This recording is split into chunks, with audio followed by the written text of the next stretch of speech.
Hola, Tomatinos. Are you not entertained? Are you not full to the brim with the freshness of the new deep fat fried intro, made possible entirely by the patrons over at the Pessimist Productions Patreon? Let me tell you something. Often it is said you can lead a horse to the water, but you no can make him drink. Well, at the Pessimist Productions Patreon, we are lucky that we are not making content for horses. We are making content for men and women with hungry bellies. Feast your eyes upon the buffet. Look at the giant amount of content that is given to you on the monthly for $5. More to come from Deep Fat Fried. I am Senor Tomat. Yes, indeed. Yes, indeed. Wow. And you notice that we are within striking distance now. I think 92 patrons away from having to do our 24-hour show. Man. The 12-hour show is going to happen on the 25th, so 1 week from today. I'm surprised you can do any sort of math, CJ. It's going to be doing... Shut up. It's going to be going from noon to midnight on Friday the 25th. So check that out, you dumb fucking pieces of shit. Wow. That was unnecessary, TJ. Whoa, TJ, look at me, dude. That was unnecessary, TJ. What's You're unnecessary? cutting me off, TJ. Cut off. You're cut off. Good. Yeah, why are you trying to hide Scotty? This fucking TJ adjusted the fucking camera again when he was drunk. Well, I should say adjust. He fumbled He into was it fucking wasted as usual. as per usual. Yeah, me and Paul did a stream last night. Pretty epic. Cynics versus Cinema. Went for 5 hours. Yeah, I TJ drank got a fifth of rum. obliterated. Totally obliterated. It's pretty fun. I had an emotional meltdown at one point. I was crying. Didn't you piss yourself? Well, too? I tried to... the last thing I remember trying to do last night was I tried to do another stream on TJ Does Life. I could never get it to work. Oh my God. But I woke up this morning and found that I had created the stream link. It So was you called, totally intended. It was called Get Powell. I think I might have been trying to write Paul for some reason, but it came out Paoil or some crap. And it was Drunk Get Powell. I don't know. And that's the last thing I remember. Today I discovered that I apparently, in my fumblings or in anger, deleted XSplit from the computer. Probably in anger, I would guess, because you couldn't get the stream working right. You So were I like, this just fucking thing ain't worth shit anyway. He was singing some song about titties too. He was Yeah, like, That's how I left him last night. I sang an epic song about titties. Paul's like, well, see you later. I went to bed. I don't remember going to bed, but I woke up in my bed, and I'm like, oh, my God, I'm so sweaty. And then I'm just kind of like, that ain't sweat. Oh, dude. That ain't sweat. That's piss. disgusting, Oh, dude. TJ So- leaked the bed, Beep, dude. beep, TJ. I had to beep, beep. I had to take all the sheets off, had to take the mattress cover off, had to take the blanket off, toss them into a pissy soaked pile in the corner. I had to put a bunch of towels on my bed because even the mattress protector couldn't stop the flow of piss. Damn. Oh, So I had to put a bunch of fucking towels on the gross, bed, dude. and I put a sheet over the towels. And, Goddamn, dude. And then I fucking went back to bed with a new blanket. And about 2 hours later or so, I had this little cough, just like a... But that little cough set some chain reaction off in my body where it's like, you have to puke now. Great. And I'm like, okay. The toilet is about 25 paces away from where I am now. I just need... I had a conversation with my body. I'm like, look... We're gonna fucking puke. That's fine.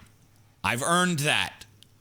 All I ask is that you let me make it to the fucking toilet. We're going to move very slowly, very deliberately, and we're going to maintain. And as soon as I sat up, it was just all over the front of myself. Fuck, dude. Just puked all over my own chest and my own lap, on my legs, on the second fucking blanket that I didn't piss on. That's so beautiful, man.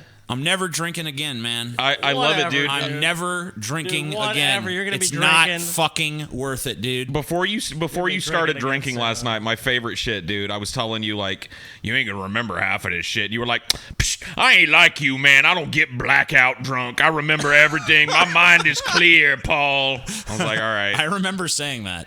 Was it said seriously? Everybody that drinks a whole bottle of, oh yeah, it was said totally Oh, okay, seriously. so it wasn't just bravado. No, bullshit, it like, was, "No, it man, I was can dead. do it." I was totally serious. God, you're an ignorant. Dude, I gotta say this too, not to change the subject about the intro. They say that the camera adds 10 pounds, but being animated like removes 40 or 50. Like he was real generous with me. Like in terms of the, like I thought I was gonna be way bigger. I was gonna hate this, but like he was real nice to me. Made me look slim. Honestly, one of my favorite things of this intro is seeing Paul's hands going. Yeah, my little feet Yeah. kick too when I'm shooting. Yeah, you're like, "Ah." I'm so excited to be in my little ball. It's so true. We had some other news besides our new intro and TJ being inebriated, which is our tickets are now on sale for DFF. That's true. Yeah, patrons got first crack at that shit. Yep, you guys can go if you were I mean, obviously you're all patrons in here, but yeah, if you're not aware yet, there is a link on the Patreon to go buy tickets to the event happening July 21st at the Mint in LA. Well, when the preview goes out, everyone's gonna know too. Yeah. And yeah, I mean, for those of you who are watching the 10-minute preview, that link will be in the description for you. So you'll now be able to get it. You'll have to scrabble over the scraps left Yeah. by the patrons. So hopefully I know for you a can fact get, that at hopefully least- you can get your tickets. At least 10 or 15 of our patrons said they've already bought tickets. Oh yeah, so. dude. It's they're going quick, dude. Get your Going tickets fast. now. Get your tickets Get your quick. tickets now. Get them now. Don't miss Gotta this. get 'em. It's gonna be fucking awesome, dude. It's gonna be It awesome. is the Mint in LA, Deep Fat Fry 21 plus. I don't know about you guys, but I'm dressing like my cartoon character here. I'm getting a big blue tank top. Someone says it's a little pricey. Well, let me explain something. It'd be pricey if all we did is go up on stage and do an hour and then you never see us again. But the way that our meetups work is, first of all, the $75 people, the VIPs, they get in an hour before everybody else, and they just get to hang out with us and stuff before the stage show begins. Then, Marshall Manson's going to take the stage, play a fucking set, play the song you just heard in our intro, play a bunch of other songs like Salty Paul and shit. Then we're going to take the stage, and then when our stage show is done, we're going to go off and we're just going to mingle with you guys and party with you until like 2 a.m. Right. So this isn't like just a this is- show you're going to. Like we rented this place you're out paying for the day. a fucking evening. Yeah. An evening with DFF. Yeah, I think this place closes at 2:30 in the morning. We'll be there till 1:45. 1:45. Well, So there you go. We'll 1:45. be there till I think 1:45 then. the doors open at like, I think 7 for VIPs and maybe like 8 something for the normies. Yep. So, you know, you're going to get to spend, I don't know, 9, 10, 11, 12, 1, 2, about 6 hours with us. Just hanging out with DFF. So, skeptical you left DP? Yeah, I did. Yeah. See, Sharp. You're a sharp one, Marlon. Yeah, but so just happened. so you know, if it was just a stage show, I agree it'd be pricey. Yeah, but if it was just a stage show, you get it to would hang not out be. with us fucking all night. You get to everyone's part of the after party. Well, Everyone the- gets to the fucking idea, party on. The idea was that we traditionally did meetups with DP. Was that it was basically we didn't even sell tickets. It was just we'd go to a bar and say we're gonna hold an event. And they'd be like, well, as long as people spend X amount of money, you can hold the event here, or you owe us money.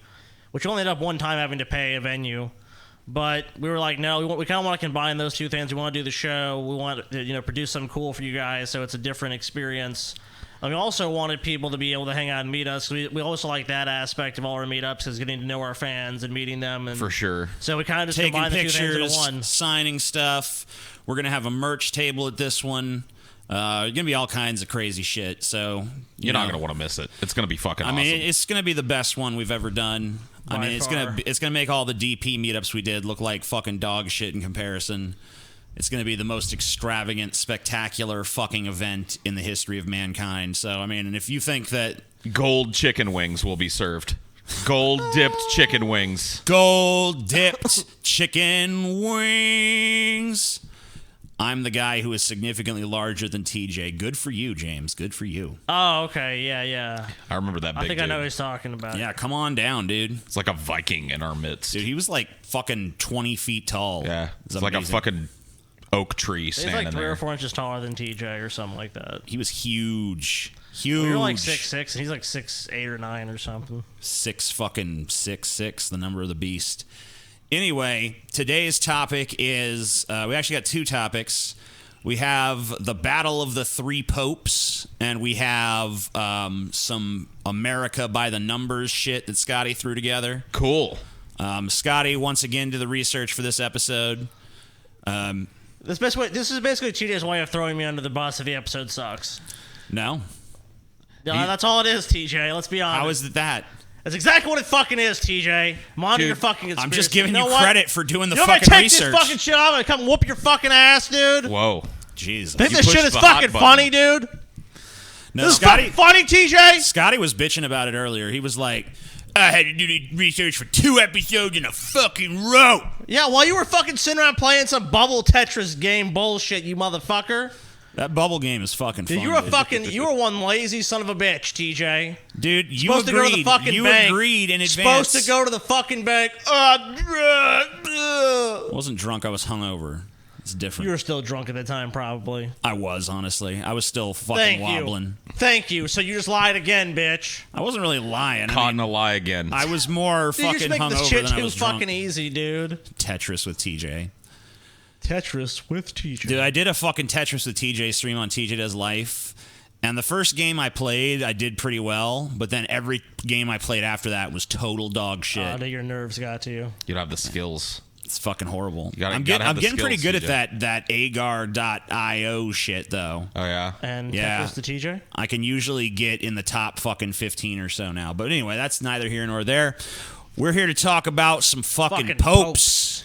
Popes, The bitch. Battle of the Popes, dude. So, Scotty, you did the research. What the fuck is this this Battle of the Three Popes? I mean, what is that? Well, primarily for most of it, there's actually only 2 popes, but then very near the end of it, what's called the Western Schism, The Western Schism. I have a map here. there was actually then 3 popes for a while. So they tried to reduce it down to 1 pope, which would make sense. But actually, there was at one point 3 popes. Cool. So here is the map of the Western Schism. So basically, these countries were allied with the pope. That was you basically do them the most favors. So it was, the political alliances were basically just like, okay, we're supporting this pope because he's going to be the most favorable to us. So all this pink shit or purple shit or whatever color this is, my colorblind ass doesn't know. Those are the Allegiance to Avignon. Yep, Avignon. That's one of the fucking popes. The green shit is allegiance to Rome. Yep, to the Pope of Rome, The Bishop of Rome. blue shit is just Eastern Orthodox. Fuck 'em. Which we're not really going to get into them. Then the Islamic stuff. And then this orange shit is shifting allegiances. So these are Like, the places where people are like, we're not quite sure. The problem with it, really, then the reason why it was very difficult for these people to choose sides was because, I mean, yeah, obviously there's the political considerations, but it's also you don't want to back someone who then later becomes not the Pope. You know what I mean? So then you sided Right. against the current Pope, who does have a lot of power at this time. Looks like there was a lot of disagreement, though. Like, even Italy is split right down the middle. Yeah, the Kingdom of Naples went for Avignon. Was Yeah, like, and I fuck mean- you. I like Francis Pope better. It's not even really super, geographical. It's kind of just like it's all over the Well, map. basically, it was the political alliances. So for the most part, these powers you see are all allied with each other. So that all the ones in green are allied. All the ones that are purple. Now, this happened around, this was from a period of 1378 to 1417. So it was quite a while. There were two and later three rival popes, each with his own following and his own sacred college of cardinals and his own administrative offices. So how the fuck did this transpire? I think it's important to understand at this time there was something of a debate going on in the Catholic Church. It seems like there usually is, honestly. Sure, of course. The question of whether the Pope was an infallible final authority on earth or whether the Pope was accountable to the body of the Church is called conciliarism, which was a reform movement in the 14th, 15th, and 16th century Catholic Church, which held that the supreme authority in the Church resided with the ecumenical council, apart from and even against the Pope. Yeah. So this is really a battle about, is the power vested in the Church itself? Yes. Or is it vested in the Pope? Basically, can the Pope kind of be the de facto dictator of the Church, like where the Pope is infallible, he can do no wrong, or can the cardinals or the other body of the Church, censure the Pope, disagree with the Pope? So it's that's the debate that kind of happens. Obviously, we know.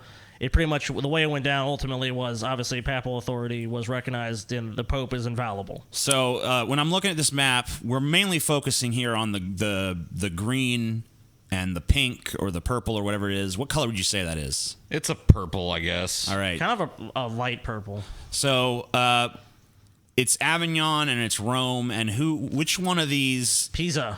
Which one of these is maintaining which position? Well, basically, what ends up happening is the Pope. I think it's if you pull up this picture, it's Gregory. Gregory. Yeah, if you look at the document. Yeah, let me just. So I can. Some people. I'm gonna switch back to us while I look for which picture is fucking Gregory here. Gregory. Well, actually, the one you're supposed to pull up the context of this first. So. I actually want you to pull up the verses one. So Boniface and Philip.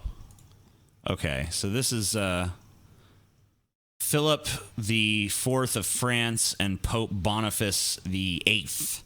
Here, these are these guys.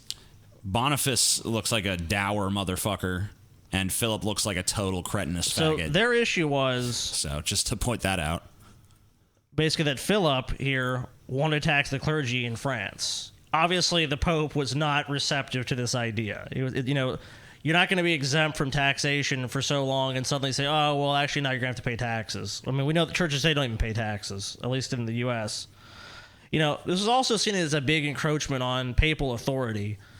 It was basically telling, instead of the Pope telling the kings, like, hey, look, you're going to do what we say, you're a layman, you control what he labeled as was temporal. And we're the spiritual side of things. And that was just kind of a reversal of, no, actually, we're going to tell you what to do. And the Pope obviously did not like this. He ends up excommunicating Philip here. He's like, you know what? Because at that time it was seen as depriving him legitimacy of his throne. I'm going to excommunicate you. You're no longer going to be king of France. Right. But this power struggle just seems like it just works its way down the hierarchy. So it's like the Pope's all powerful, and then King Philip here is like, well, he answers to me, so I'm going to tax him.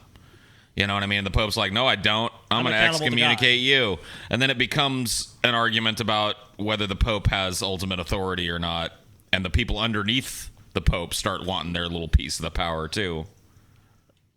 So what ends up happening is that Boniface is actually accused of Philip of corruption, sorcery, and sodomy. Cool.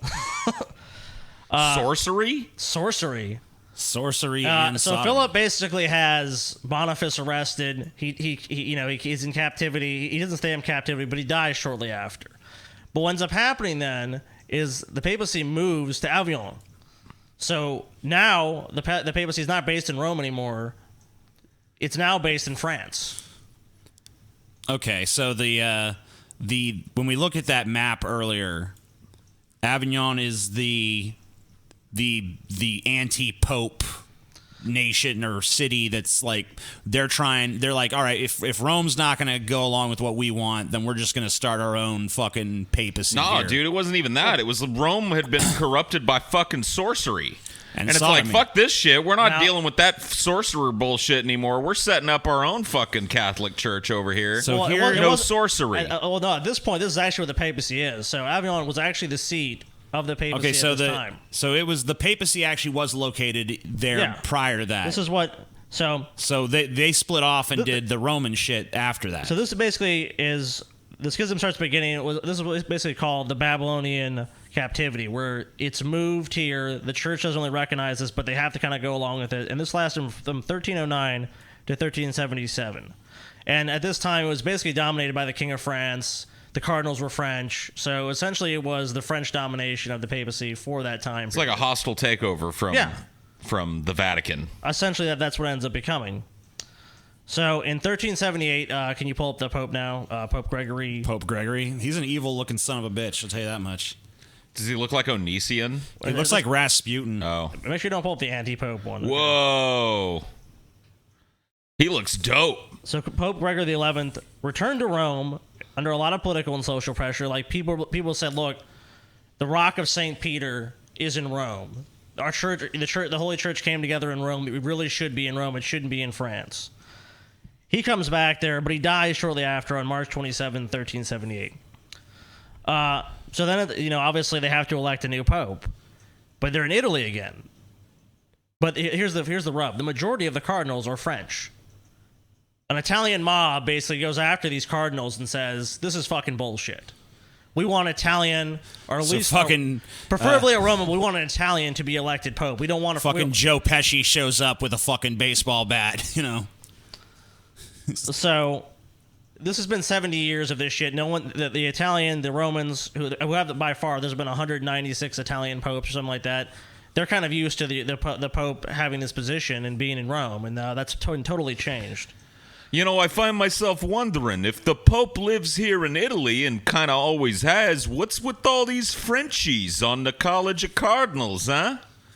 What's that about? So the Cardinals then elect Urban VI. So you can pull him. This guy. He's a fucking fun one. That fucking hat, dude. I think that people in the chat are saying that they think that these popes are elected based on who has the coolest hat.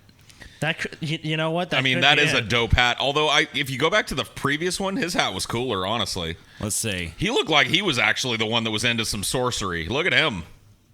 That's what I'm saying. His hat has a whole extra tier to it. So Urban VI was really kind of like the TJ of popes. He was not well liked. He often berated. Look at him. He often berated and He looks chastised. like fucking Baron Harkonnen from fucking Dune or some shit. The French cardinals in public. He was not a gracious victor. When he was elected pope, he had a totally different reputation. He gets into power, and he's basically just a megalomaniacal freak like TJ. Cool.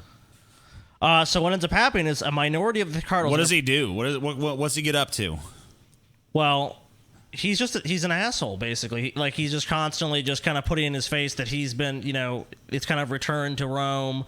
They're kind of not in power anymore because now he's, obviously pushing that he's the Pope. He has the final authority of the church.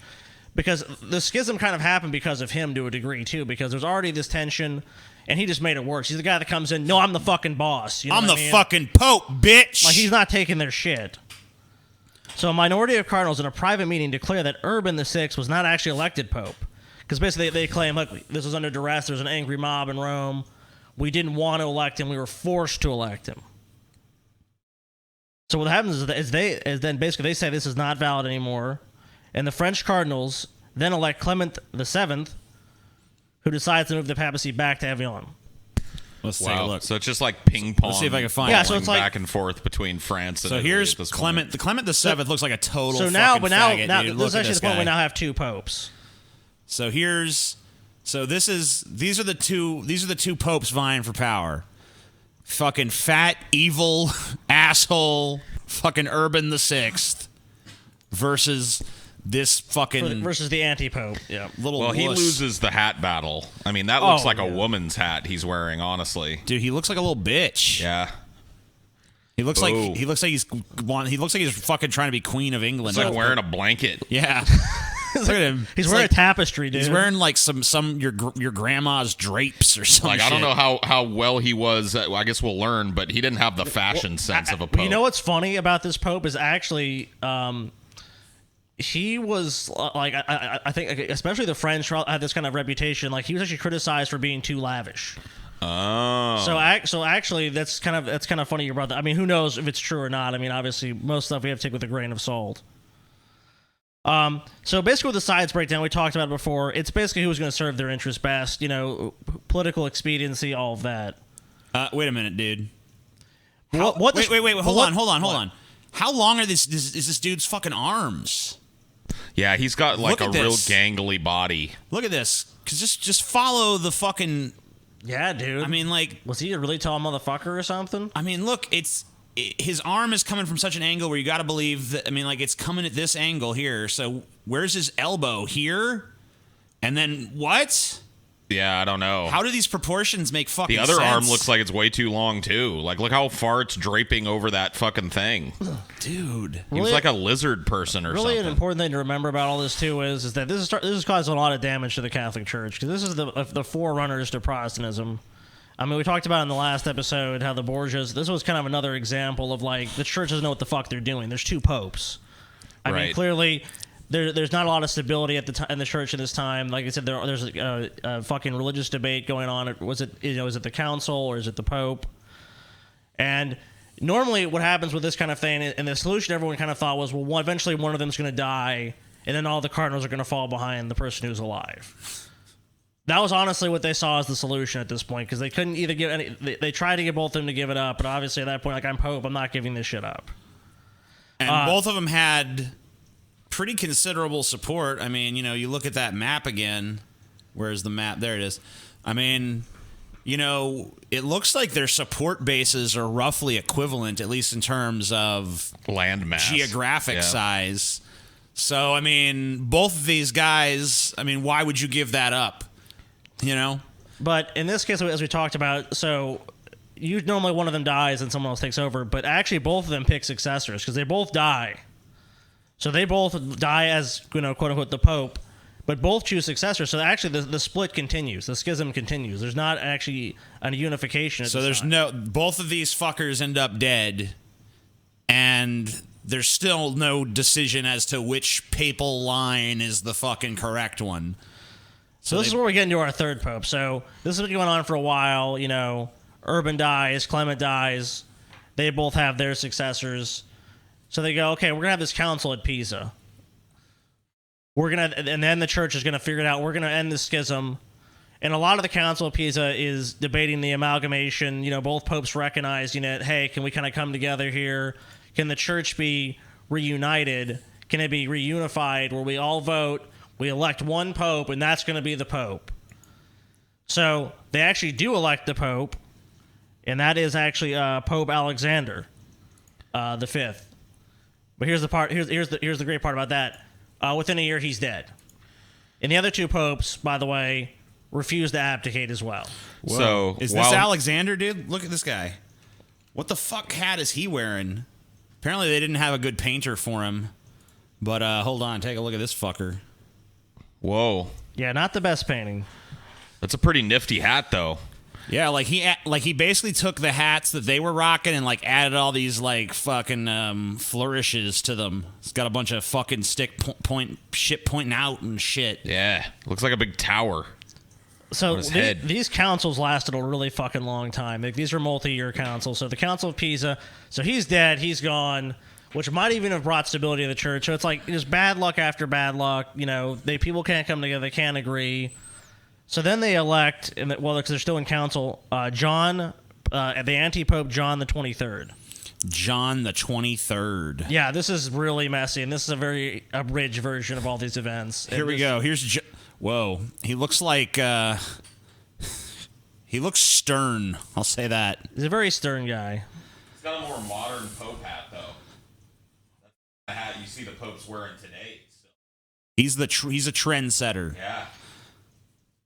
Like He's He's got a shirt. This guy was widely regarded as not a very good pope. I mean, just not a very good person to be pope. Just an asshole. Just people didn't really like him. It was kind of seems like that's the trend, though. You're like, why do they keep electing assholes? probably because assholes usually get the furthest in the world. So now you have 3 popes. He's based in Pisa because the Pisa Council is there. He actually is, his seat of power is there.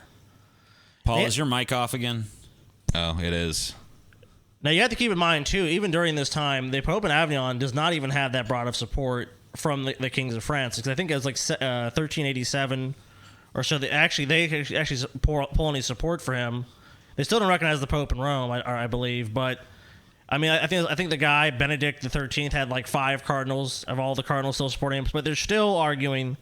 The church still can't agree, and then basically the leader of the Holy Roman Empire, Sigismund, basically goes to him, John the 23rd here, and says, "This shit ain't getting resolved. This shit ain't getting fixed. You need to hold a fucking council, and you need to fix this shit." So in 1414. They have the Council of Constance, where they finally are going to fucking get this shit done. They're finally going to come to an actual end to this problem. So all the fucking different factions are coming together to say, all right, we need a definitive, this is the Pope. Yeah, the other popes endorse this. They basically ensure that this is a legitimate election. They're going to come together, they're going to vote. Because they're all tired of, probably the reputational damage it's doing to the church and shit. The council, advised by the theologian Jean Gerson, secure the resignations of John the 23rd and Pope Gregory, who resigned in 1415, while excommunicating Benedict the 8th. Which I think was interesting about him was his claim was that he was the last cardinal appointed by a pope that was not disputed. So that's why I felt his claim was so strong, was that he should still be pope. He's the last remaining vestige of the last pope that wasn't that's in not dispute. in dispute. The last that's not legitimately elected pope. Right. Or whatever. But he got himself excommunicated. Yeah. Get out of here. So then finally, after all this arguing, all this shit, they elect the pope that reunifies the church. The schism now ends. This is 1417. This is Martin V. Can you put him up? Martin V. Okay, so I just want to say something before I put this picture up. They fought for how long over this? Like 70-something years or something? Or some crazy amount of time? Let me see. It's from 1378 to 1417. All right. So not quite 70 years, but, like 40-something years. Yeah. They fought, and then they settled on Pope fucking Egghead the Fifth here. yes. I mean, yes. What am I looking at here? You're looking at a beautiful man. A fat and resplendent man. Something I found that was interesting about all this, too, was... Seriously, what is this? This is the guy that reunified the church, and he has such a prominent place in Catholicism that basically the seat of power for the Pope, the bishop, which we call the Bishop of Rome, is the Lateran Cathedral. And guess who is buried, or his tomb is at the Lateran Cathedral? Martin V in Rome. Must be a big tomb. It's got to be a big... So I was about to say. I thought that was kind of interesting when I was researching the video that I found that. See, he's got just like a look at little this fuck. tiny head. I mean, he's got this gigantic... I'm assuming some of it is just the clothes. Sure. But, he's clearly got an enormously fat body, but the head doesn't... what am I looking at? He looks like a fucking alien. He looks like he could crush his own head with one of his own hands. He's got those cool red gloves, too, though. And people in the chat are fucking pissed that he doesn't have a hat, too. Yeah, dude. But, hey, he's revered in Catholicism. So this is basically the end of it. There's another claimant, and the Kingdom of Aragon didn't really recognize Martin.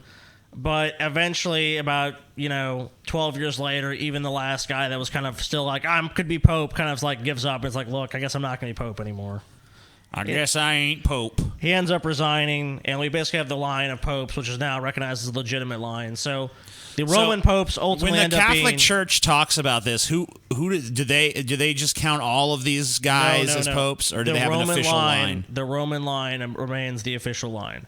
So if you look at them, the ones that are called the Pope are the ones recognized as legitimate popes. The ones called anti-popes are not recognized by the Catholic Church as ever being pope. So anybody that wasn't from the So Roman Clement- line is now considered to be an anti-pope. Well, except for the time period, I believe in Avignon when there was one pope initially, like the first in the early 14th century, that's still considered legitimate. But all the popes, once they return, are not considered legitimate. After that, all the Roman popes are considered to be the legitimate popes. Got it.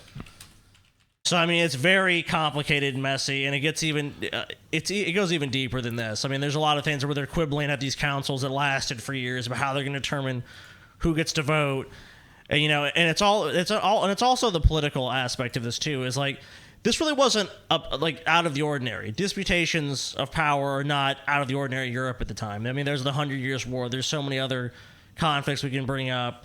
But really, the key here was that the church was billing itself as being, that was the fifth element, was billing itself as being above the petty fray. Like you said, when Boniface is arguing with Philip, he's basically making the argument, we're the spiritual people, we're the ones that really know how to fucking advise you guys, you need to listen to us. But really, the church is just having as much corruption and avarice and malfeasance and just not being able to work together. Well, it's all about money. I mean, like, Of really, course. when it came down to it, this whole power schism happened because the king wanted to be able to have authority over all the money that the church was generating, and the church wanted to keep it for itself.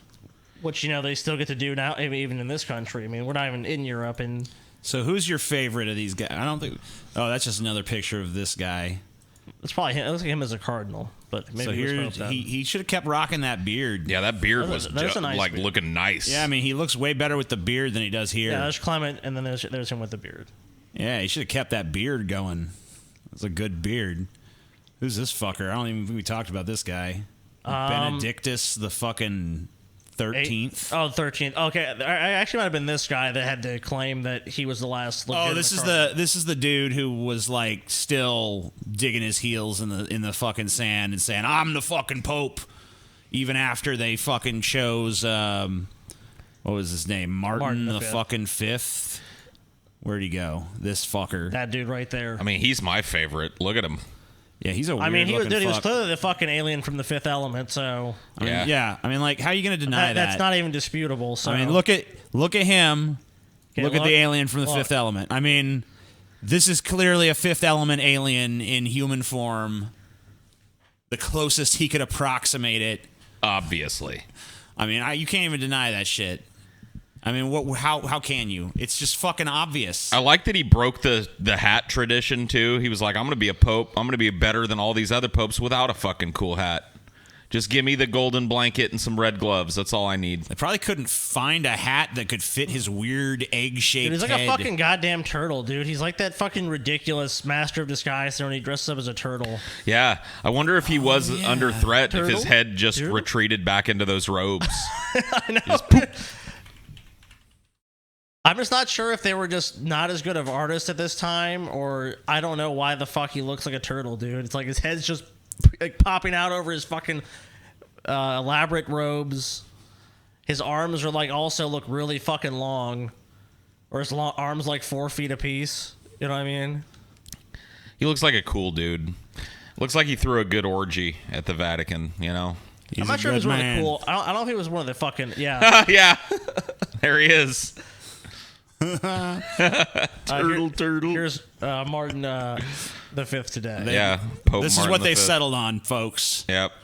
After all that hullabaloo, they settled on Dana Carvey's pretty much worst character ever. It's just funny how Catholics suck the dick of the Catholic Church when this is basically, and dude, there's so many fucked up stories about popes, dude. This isn't even like, like we have to like search for obscure shit here. Like, there's plenty more fucking pope shit to be had, and we'll probably cover more in the future. But it's just interesting to have people kind of defend an institution that's like, look, anything that's been around that long, it's had some fucked up shit go on. I mean, in the last undoubtedly. show we talked about how people were just basically buying the papacy. Like, you know what I mean? Like, how do you have any faith in an organization that's that corrupt? Well, you don't. pretty fucking nuts. So that's the battle of the three popes. What a weird Do we need another schism? fucking chapter of history. Would you throw your hat in the Pope ring, Paul? Yeah. Pope, what would I be? Pope, Pope Flatulence. Obesicus. Obesicus. Pope Obesicus the First. Well, it's interesting you mention obesity because now we're moving on to our next topic. And I guess I got to turn off ad blocker to look at this fucking page. So give me a second. Dude, that's such bullshit, dude. Ad blocker. Fuck Just you, accept ad blocker as a fucking modern thing. Like, quit. I hate it when a website does that shit. I usually just leave it. I'll be like, fuck you. I'll go find something elsewhere. Yeah, well, we couldn't do it because this is some Scotty fucking pulled here. So 6 take it up charts with him. that show how much more Americans eat than they used So to. that was kind of interesting to look at how many calories the average American ate a day, and it was somewhere around 3,600. Good old Obesicus, the fucking 77th. And I felt like this was appropriate for the show. I mean, our show is called Deep Fat Fried. I mean, look at that kind of food there. Yeah, So, I want us to. I want us to start getting food like this for every show. Yeah? Yeah, so that we can eat, or at least let's do a show on horrible, unhealthy food, and just eat get a it bunch all. of it and see how we feel at the beginning and how we feel at the end. Well, I can tell you my favorite fucking deep fat fried food is goddamn boneless wings, dude. Oh, you like that shit? Oh, dude. I like a boneless wing too. If you just give me a fucking pile of boneless wings, I can eat like fucking 50 of them. I don't care. Bone in, bone out, whatever you want. Oh, whatever, TJ. You prefer boneless too. I like jalapeno poppers and shit, man. Oh, those are good. dude, yeah. Jalapeno poppers. Yeah, We'll just dude. scroll down, TJ. Don't you like chili rellenos too? Those are fried, right? Chili rellenos, yeah, that's a deep fried Dude, look at poblano Paul. chili. Look at Paul. Look how fat Paul is, dude. You think Paul? You don't have to ask Paul if he likes fried food. We already know the answer. Of course. All right, the average American consumes more than 3,600 calories daily, a 24% increase from 1961 when the average was 2,880 calories. Americans haven't increased their consumption of all food and drink evenly. However, our alcohol intake peaked in the 1980s. Yeah, we don't drink as much beer as we Please used don't to. tell me about alcohol right now, Jesus. But Look our at that growing frosty consumption- beer up there, TJ. Get out of here. So All it's right, just- so here's a chart that shows daily calories consumed by Americans. So we start in 1961 and we have from 2880. 61 to 2013.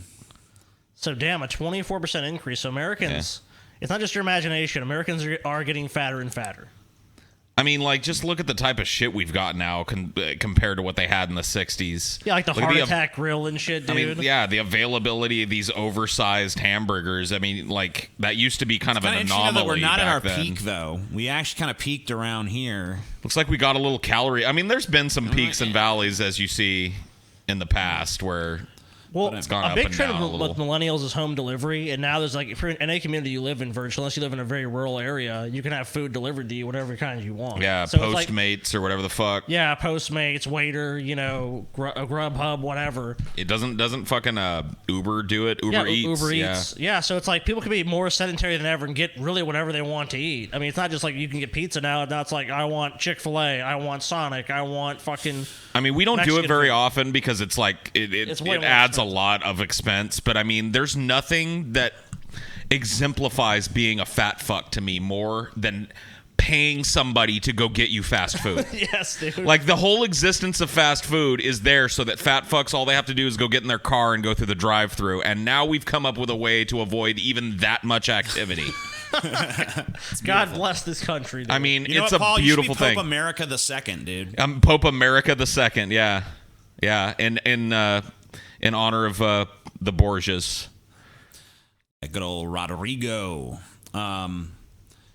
Daily meat intake has risen by almost 100 calories per day per person. So more calories from meat, dude. People are eating more fucking... They need I mean, to- it's a pretty insignificant number of calories. I mean, it's 100 calories. That's like one of those packs of peanuts.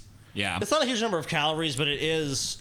if you look at the increase just from that, it is like a 25% increase. Not a huge increase in sweets. Well, we already like sweets. I mean, people Went from always like sweets. 515 to 600. Yeah.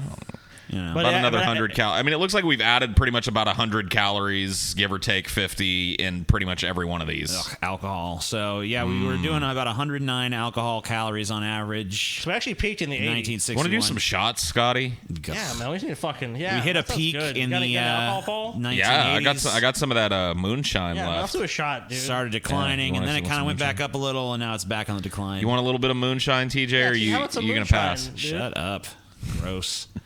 Daily calories from grains. It looks like our grain consumption is way up. This is where we're getting out of control. All the bread and shit. Too many grains, Yeah, no, motherfucker. And we've gone up quite significantly from 627 in 1961 But- to 801.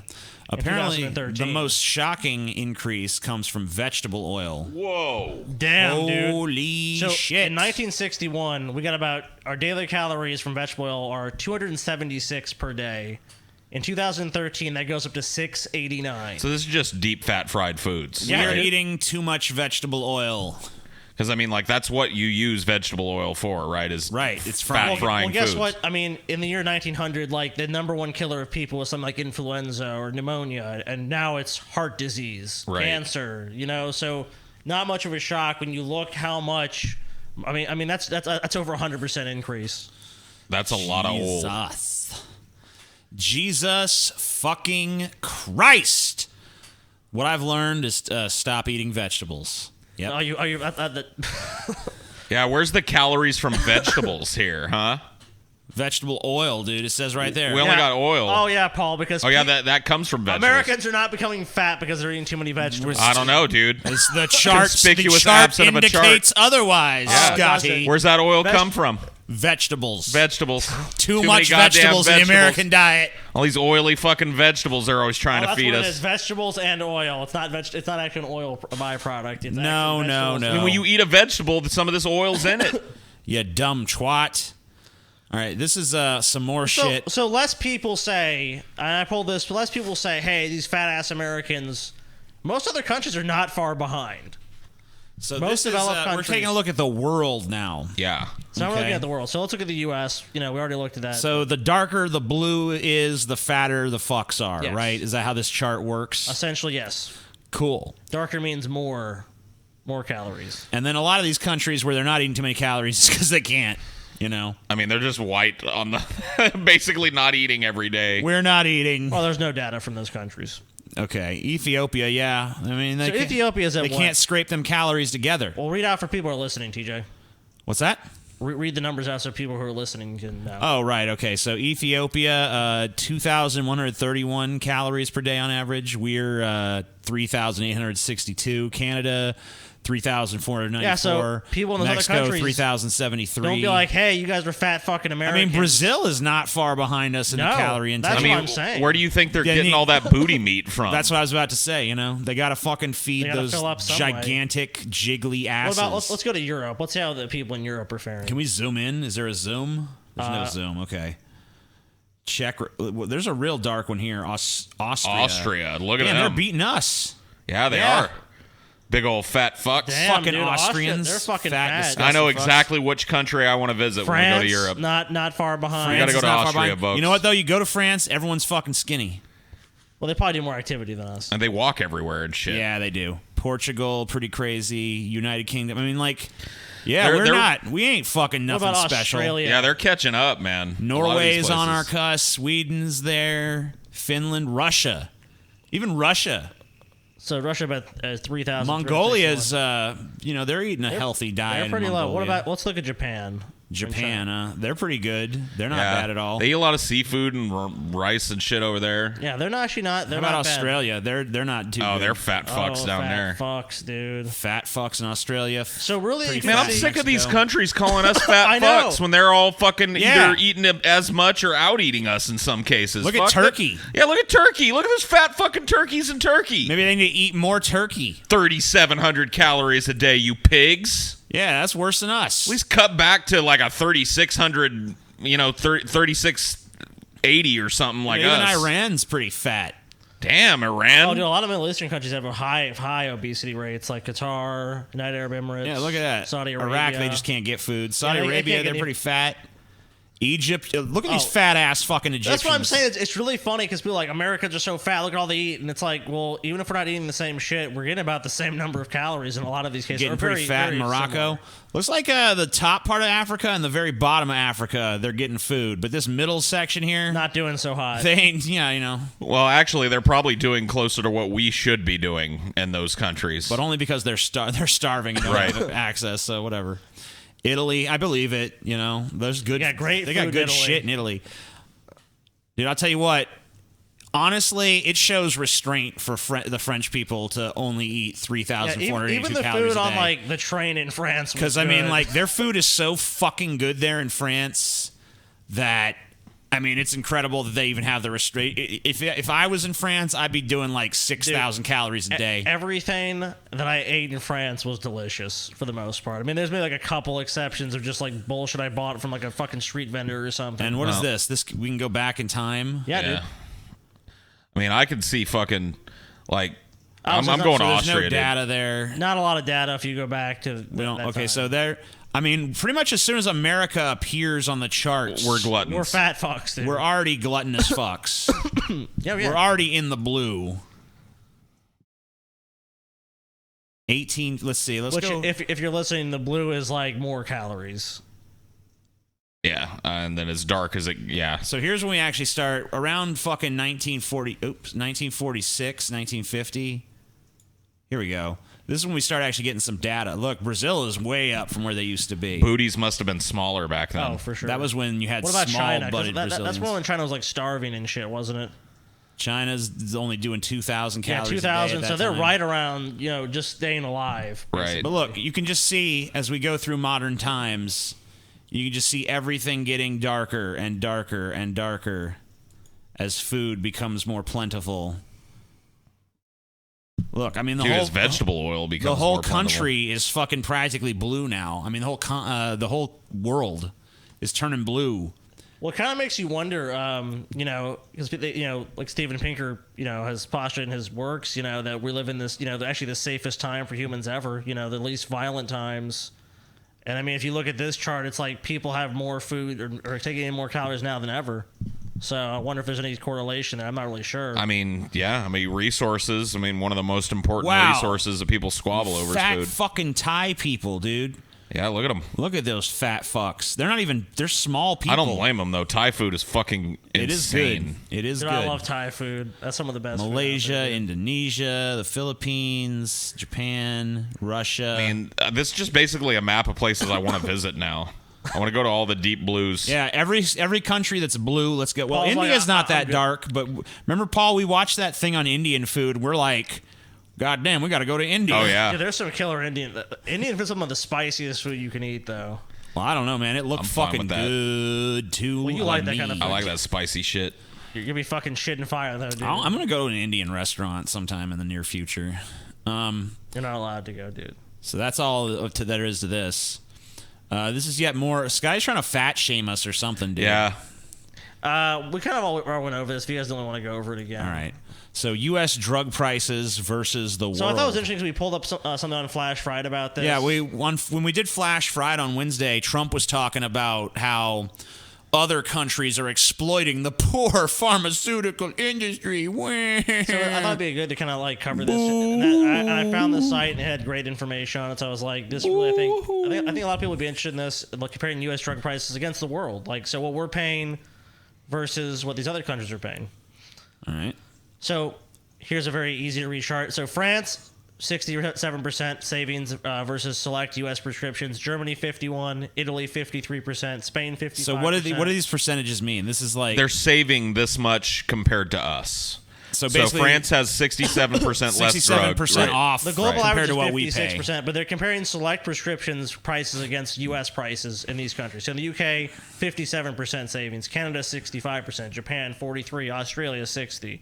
And the average ends up being 56% savings. So on average, we're paying 56% more. Against select prescriptions that they're talking about here. Yes. Jesus. So this is 2014. 2014 prescription drug spending. Americans spent $1,112 per person versus $772 per person in Canada. That's a significant chunk of change. How much would you save on prescriptions So this abroad? is a little tool here. You can just put in a prescription and see how much you're going to save. So in the U.S. for this particular drug, it would be. You want any medications or anything? Nope. Me neither. Let's just say Just pick any. Say we're on Crestor. Yeah, it's Crestor, a cholesterol So here's drug. the price here. Here it is everywhere else. It's $11.37 for a 10 milligram pill in America, and it's 40 cents at the lowest there, Is or that- 39 cents. Yeah, that's in Turkey. What's the next country, TJ? That's Turkey. That's India. What is That's India? The UK, Australia, New Zealand. So the UK very similar to the US and Australia and New Zealand. What's the price this there? is Canada. What? So what's the price in The UK? Australia and New Zealand on average? $1.82. $1.82. For a 10 milligram pill. $1.82, and in Canada it's $2.04, and here it's $11. So what about Paxil?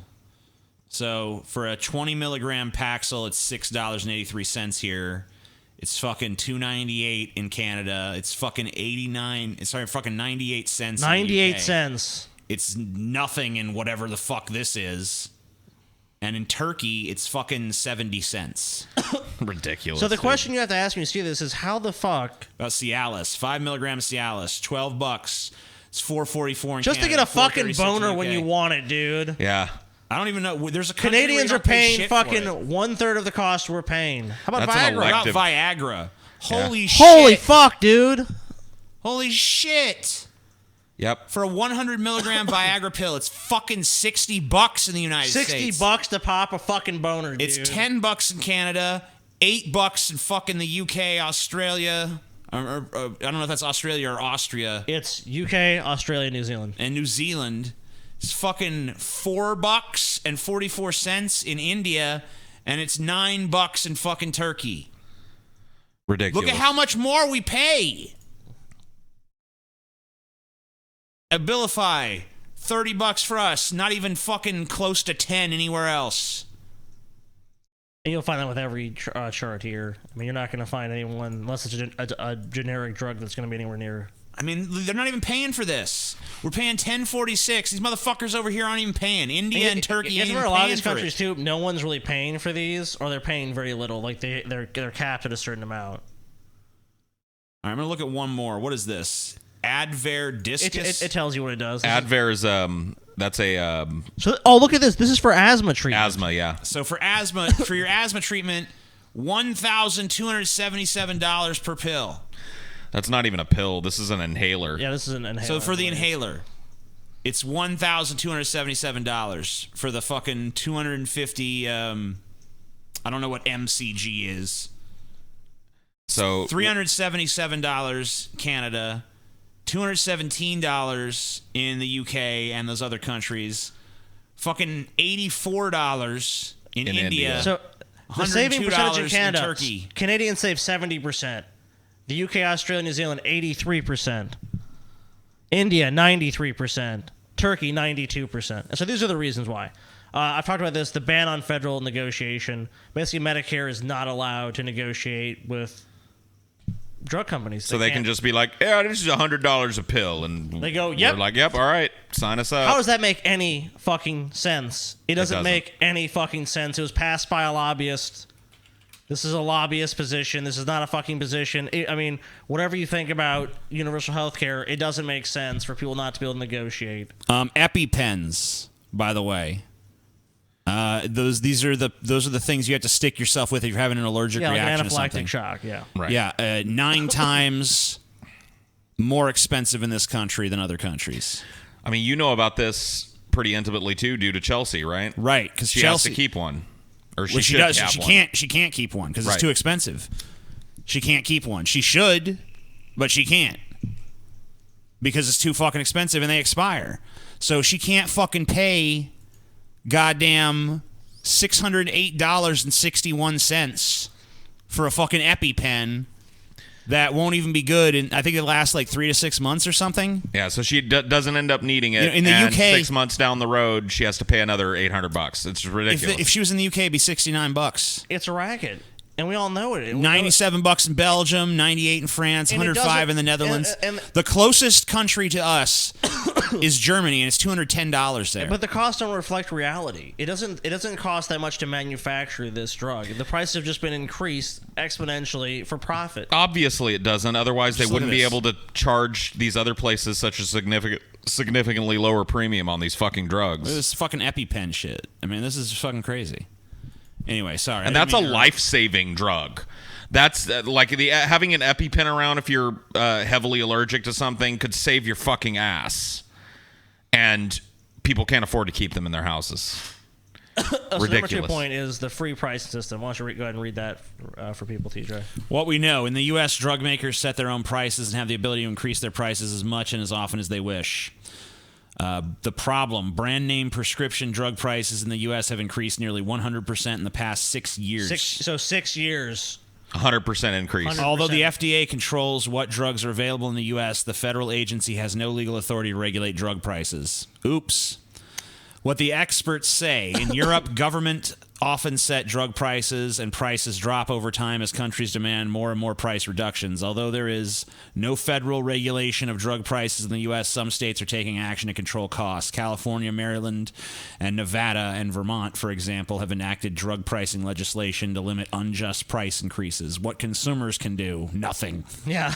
right. Yeah. Right. Whenever you see right to your paid representative, shills. yeah. Right to fuck- your representative. Yeah. they. The same people are I taking. don't have a the representative. same people are taking millions of dollars from these companies. Yeah, you know what they're going to do? They're going to take a look at your letter, and then they're going to take a look at the stack of cash they got from a pharmaceutical company, and they're going to go, Tough one, dude.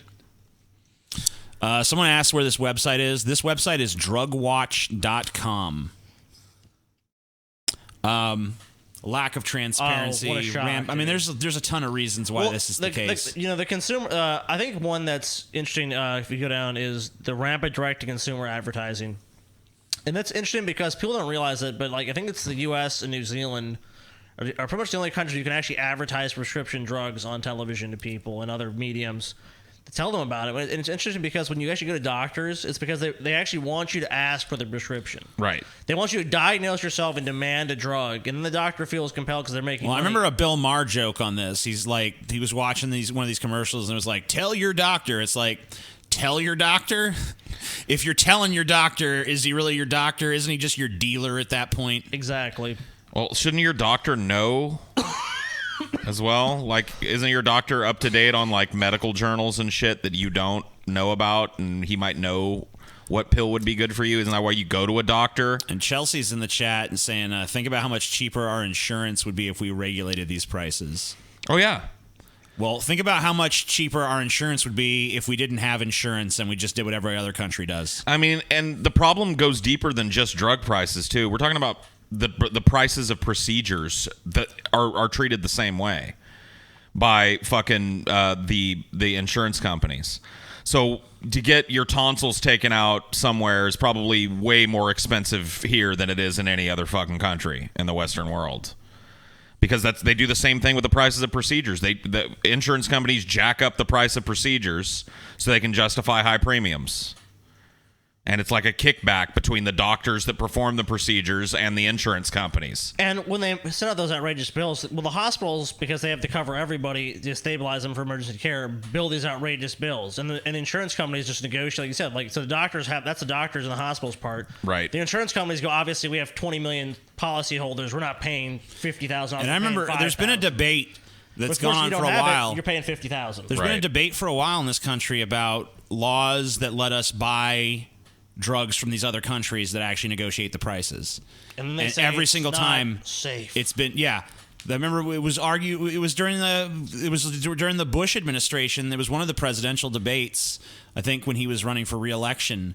It was a major issue. There was a lot of fucking people pushing for that. Like, let's buy drugs from Canada where they're cheaper. That'll help us with these drug costs. And Bush kind of like, oh, well, it might not be safe, like, what? It's the same companies making it. They just pay less for it. What? Yeah, just Like some of the Canadian- shipment goes to fucking Canada where it costs $6 a pill, and then the other half of the shipment comes here where it's $180. I mean, even It's if the even if same it's- batch. Even if it's manufactured in Canada, they have very similar standards of health and safety, if sometimes not greater standards. So we don't really need to fucking worry about buying prescription drugs from Canada. It's ridiculous. We shouldn't even have to do that because we should actually negotiate the price of drugs, and we should have universal health care, which would actually lower the cost of health care. The U.S. spends the most per capita on health care, and we don't live the longest. We don't have the longest life expectancy, so we're spending a bunch of money, just like we spend pretty much the most per capita on education, and we don't have the smartest kids doing the best on these standardized tests. If you think there's any merit to that or not, doing the best in math and sciences, we don't see that. So it's yet again a problem where our country thinks it's about money, but it's not really about money. That's how you actually apply the money. It's how you spend it. And a lot of times Americans don't spend money wisely. Well, this is proof of that. Oh, this is definite proof of that. I mean, it's proof of pretty much every system. So here's more obesity shit. Adult obesity rates by state. I wonder Cool, what I'm glad to live in one of the most obese Fifth. states. Who's number one now? Is it West Virginia, I think? Yep. Yep. 37.7%. We're number 5. If you go down, there's actually, it breaks down by each state. Yeah. Oh, yeah, here we go. Here's the rankings. So number one, fattest state goes to West Virginia. So this 37.7%, that means 37.7% of people in West Virginia are Well, obese. that's the adult Obese. obesity rate. Yep. Cool. Mississippi, number 2. Not far behind. So what's the least obese state? I think it's Colorado. Yeah, it is. Colorado, And what percentage are they? 22.3. Significantly lower. Cool. Damn. I love living in a fat state. I'm man. proud to be in the purple, though. Yeah. Dude, number fucking 5, dude. I'm kind of disappointed with our ranking, though. I wish we were number 1. I'm kind of shocked Texas isn't higher up there. They're number 8. Well, they ain't too fucking... But you know what? Even Michigan, that's not a fucking southern state, but most of these are southern states. Yeah. We have to go pretty far until we start getting into besides Michigan. I mean, you can see a little bit of a correlation between poverty and obesity here as well. Oh yeah, completely. I mean, the southern states, these are The actually, poorest states are the fattest. but the Northeast does have a lot of fat states. They're not the fattest, but they're actually one of the richest parts of our country. The coastal areas are also too. The West Coast. What is California, Oregon, and Washington rank? What are their ranks? California's 47. 47. So California is actually pretty good. Not bad. Pretty health conscious. So they're doing pretty good. No, well, Only 2 states are even in this. Oh, I guess there's 4 in the there's yellow. Hawaii, Massachusetts. Hawaii, Massachusetts, District of Columbia. That's not even a state. And Colorado. People are fittest there, dude. 8. And you notice you could see this all the lines, and it's been going up everywhere. Actually, Yeah. not too bad in Colorado, but still up. You know, the trajectory is the same for all of these. They're all trending up. The fatties are ascendant, dude. One Yeah. day that fucking number will tick up past the 50% mark, and we will have the vote. One day Dude. we'll be so fat that we'll just change the standard of what fat is. Yeah. Now, in order to be obese, you have to be 460 pounds. Yeah, dude. That's what I'm saying. Obesity will just be changed. It'll be like everyone's kind of supposed to be a little fat. You know what I mean? If you're not fat at all, that you'll be like a real anomaly. Like that guy's not fat at all. Is that healthy? There'll be a bunch of public, campaigns like "Gotta put on the pounds." CJ, maybe that's the world you just need, dude. You just need the world where everyone becomes fat, so you're just skinny. Well, it looks like I'm gonna get it. Maybe so. Looks like we're heading there. Well, we got to get this up to 100% obesity. Then we're good. I mean, us moving here alone pushed it up a couple points, Yeah. so we're working on it. What is this? This is some kind of poll. I guess I wasn't supposed to pull that part. Yeah. Wait, what is this? This is flat earthers. So this is kind of a study about flat earthers on social media. And this is actually Shaq right here. If you want to go back and read that quote. Shaq? This? Shaquille O'Neal? These are tweets from him, I guess? Or this is an interview thing? Whatever. It's Shaq. It's true. The earth is flat. The earth is flat. Yes, it is. Listen, there are 3 ways to manipulate the mind. What you read, what you see, and what you hear. In school, first thing they teach us is, Columbus discovered America. But when he got here, there were some fair-skinned people with long hair smoking on the peace pipes. They weren't really fair-skinned. So what does that tell you? Columbus didn't discover America. So listen, I drive from coast to coast, and this shit is flat to me. I'm just saying, I drive from Florida to California all the time, and it's flat to me. I do not go up and down at a 360-degree angle. What? A 360-degree angle, huh? What? Maybe this is why you don't listen to Shaq when it comes to your scientific. And all that stuff about gravity. You have looked outside Atlanta lately and seen all these buildings?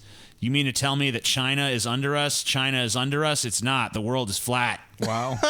Well, I, for one, am convinced. Shaquille O'Neal has I'm convinced me. that Shaquille O'Neal needs to stick to putting the basketball through the hoop. Well, he's retired now, so. Well, maybe he needs to go back to that because his new career as a geographic scientist or whatever the fuck is not working out very well. I think NASA needs to hire him immediately. Yeah, So dude, you go he's down not to- going up and down at a you go down, 360-degree there's angle. more, That's true. There's actually more social media kind of these facts about flat earthers. It's kind I of just wanted to look at this picture of Shaq for a minute. Shaq So Fu, dude. I mean, he knows, dude. look at him. The 300 he knows that a Is China 360-degree beneath angle us? doesn't exist. Dude, is China beneath us? I think not. Flat Earth versus round Earth. It's a thing. Is everything we've been taught about the world we live an out-and-out deception? Is the apparent curvature of the Earth a mere optical illusion? Is there something in what Shaq's saying? I don't even understand what Shaq is saying, so that's a weird question to ask. Is China underneath your feet, TJ? No. Luckily, I have access to millions of conversations online through Brandwatch Analytics, so I decided to explore what people are discussing online about the Earth being flat versus being round. Before getting stuck into the data, I thought I'd ask my team what they thought. So you can scroll past this. So this is who cares. This is nothing irrelevant. All right, demographics of flat earthers.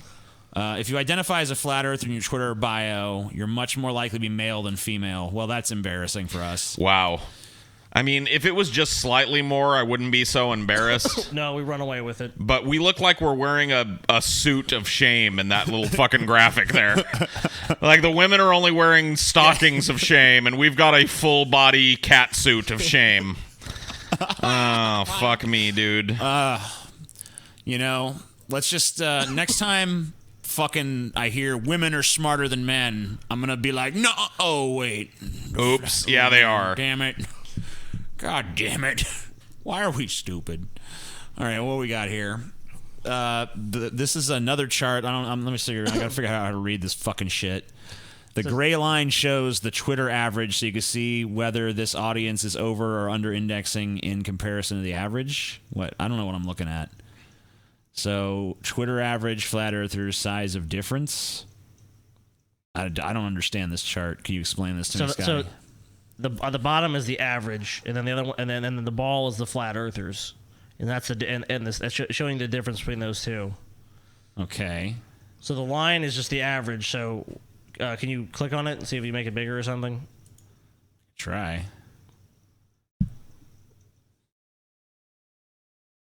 So wait.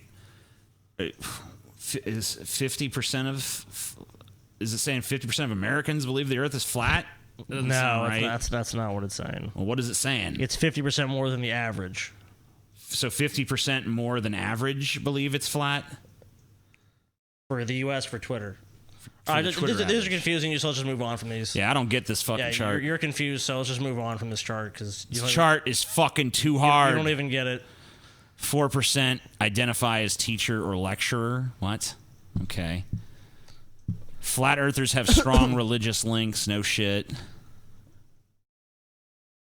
Bonus chart. Correlation does not imply causation, or does it? Are magicians peddling a secret flat earth agenda?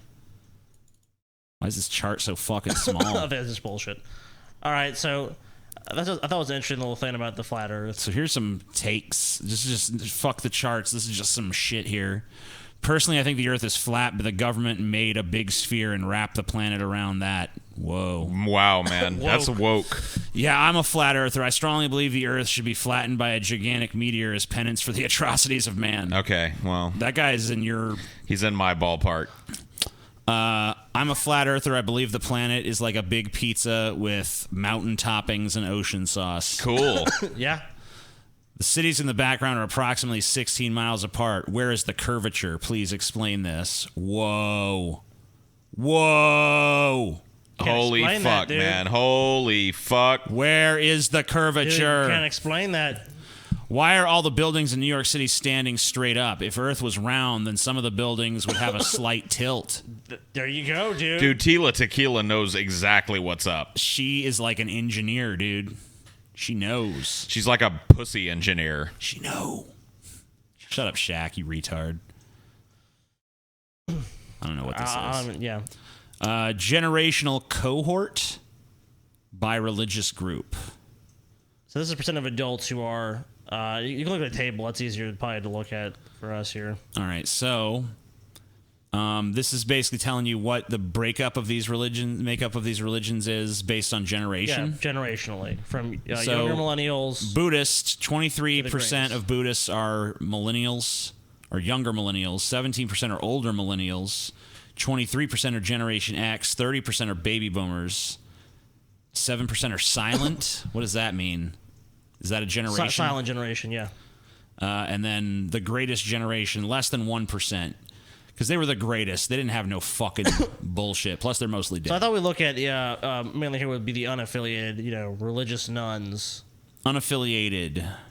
22% younger millennials, 22% older millennials, 28% Generation X, 22% baby boomers, 5% silent generation, and less than 1% of the greatest generation. And we're doing all right. Kind of seeing a trend there, dude. So this is belief in God by generational groups. So if you go to the table there, I kind of wanted to end on if there's any positive note in all these numbers and facts. I figured this would be kind of it. So, younger millennial, believe in God, absolute certainty, 50%. 50%. Down from 54% in the older millennials, though. It's moving, look at the direction. It's moving in the right way. 64% of Generation X believe in God for certain. 69% of baby boomers, 71% of silent generation, 66% of the greatest generation. So a significant drop. So, believe in God with a fair degree of certainty. 21% of younger millennials, 22% older millennials, 20% of Generation X, 18% of baby boomers, 16% of silent, 15% of the greatest. So what about they don't fucking believe? It's a bunch of bullshit. So outright don't believe. We just want to skip to that. So do not believe in God. 17% of younger millennials, 13% of older millennials, 9% of Generation X, 6% of baby boomers, 6% of the silent generation, and 7% of the greatest generation. Cool. It looks like it's going in a particular direction. Oh, yeah. We got another one, too, I think. Belief in God. Percentage of adults who say they believe in God. And you can look at the chart. You can look at the trends. Well, the chart says 63% in 2014. So this is a few years old, even. Yeah, this is 4 years old. Believe in This God. is from Pew Research. From Pew. 63% believe in God. 20% are pretty sure there's a God. 5% sure. believe in God but are not too sure. 1% don't know, I guess. I don't know. Maybe 9% do not knows? believe in God, and 2% other don't know if they believe in God. Trends. So this is comparing. This is 2007. 2007 to 2014. So the certainty went down. The do not believe in God went up, nearly doubled. Sweet, dude. The edgelords are winning. The edgelords are winning. The edgelords have if there's come. any positives, yeah, let's spend all these numbers. That's actually one of the few positives that I could find. Truly. Sweet. Well, at least we are less God-fearing now. And while we were doing this, we got another patron. Went up one patron. Sweet. One fucking patron, dude. We're now 91 away. If you guys can get if we can get to 3,000 before the end of this month, then we got to do a 24-hour show next month. And remember, those of you watching right now, our 12-hour show is happening on Friday, the 25th, from noon to midnight. We're gonna do all kinds of stuff. We got some crazy shit planned out. Spectacles. We're gonna do several different topics, including some lists and some history, and it's gonna be a big old fucking buffet. It's fucking 12 of hours. content. A lot of shit's gonna happen.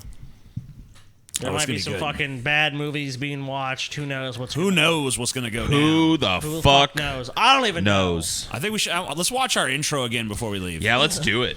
Let's give the people a second helping of intro goodness before we fucking say goodbye.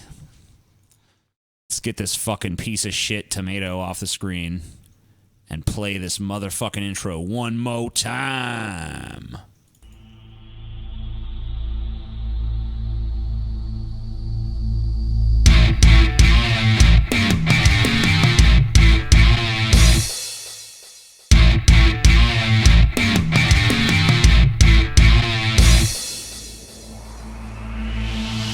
Deep fat fried. Deep fat fried. Deep fat fried. Deep fat fried.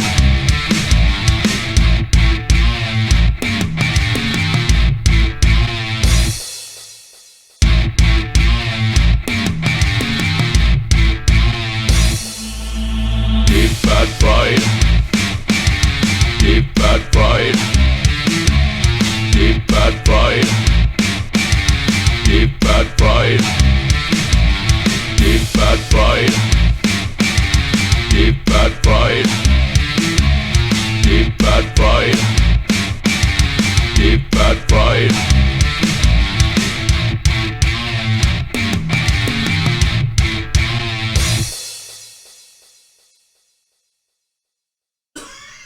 Yeah, thanks for watching. We will see you guys on Monday. And just a quick note, the patron archive is coming very soon. Yep, Scotty is working on that project right now. Thank Should you be- guys for tuning in. It should be out this weekend. Good shit. See you fucking faggots later. Yeah, yeah, motherfucker. Why don't you go fucking vomit again, bitch? Maybe I will.